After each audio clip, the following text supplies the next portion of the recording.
Today's reading is Joel chapter 2. Chapter 2. The Day of the Lord. Blow trumpet in Zion, sound an alarm on my holy mountain. Let all the inhabitants of the land tremble, for the day of the Lord is coming. It is near, a day of darkness and gloom, a day of clouds and thick darkness. Like blackness they are spread upon the mountains, a great and powerful people. Their like has never been before, nor will be again after them, through the years of all generations. Fire devours before them, and behind them a flame burns. The land is like the Garden of Eden before them, but behind them a desolate wilderness, and nothing escapes them. Their appearance is like the appearance of horses, and like war horses they run. As with the rumbling of chariots, they leap on the tops of the mountains, like the crackling of a flame of fire devouring the stubble. Like a powerful army drawn up for battle.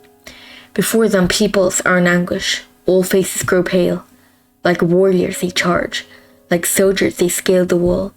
They march each on his way. They do not swerve from their paths, they do not jostle one another. Each marches in his path. They burst through the weapons and are not halted. They leap upon the city, they run upon the walls, they climb up into the houses. They enter through the windows, like a thief. The earth quakes before them, the heavens tremble, the sun and the moon are darkened, and the stars withdraw their shining. The Lord utters his voice before his army, for his camp is exceedingly great. He who executes his word is powerful, for the day of the Lord is great and very awesome. Who can endure it? Return to the Lord.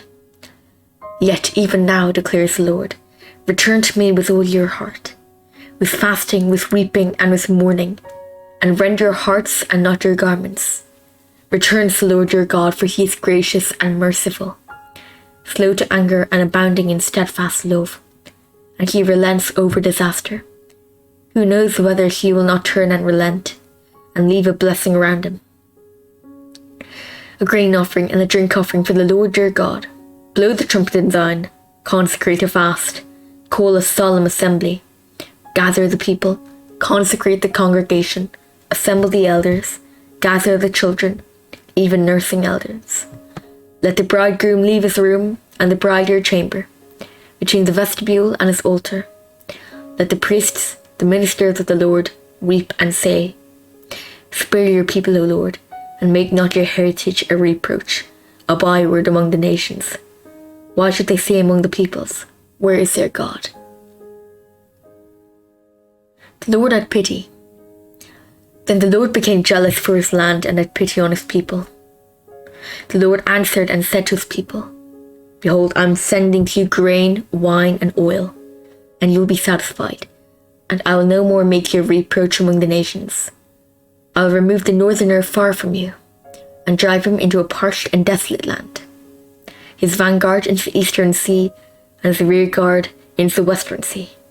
The stench and foul smell of him will rise, for he has done great things. Fear not, O land, be glad and rejoice, for the Lord has done great things. Fear not, you beasts of the field, for the pastures of the wilderness are green. The tree bears its fruit, the fig tree and vine give their full yield. Be glad, O children of Zion, and rejoice in the Lord your God, for he has given the early rain for your vindication. He has poured down for you abundant rain, the early and the latter rain, as before. The threshing floors shall be full of grain, the vats shall overflow with wine and oil. I restore to you the years that the swarming locust is eaten, the hopper, the destroyer, and the cutter. My great army which I sent among you, you shall eat in plenty and be satisfied, and praise the name of the Lord your God, who has dealt wondrously with you, and my people shall never again be put to shame. You shall know that I am in the midst of Israel, and that I am the Lord your God, and there is no one else, and my people shall never again be put to shame. The Lord will pour out his Spirit, and it shall come to pass afterward that I'll pour out my Spirit on all flesh.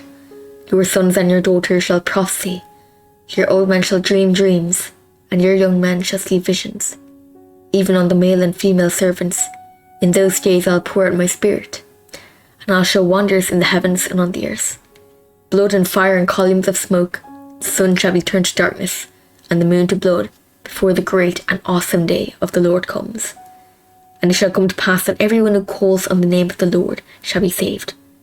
For in Mount Zion and in Jerusalem there shall be those who escape, as the Lord has said, and among the survivors shall be those whom the Lord calls.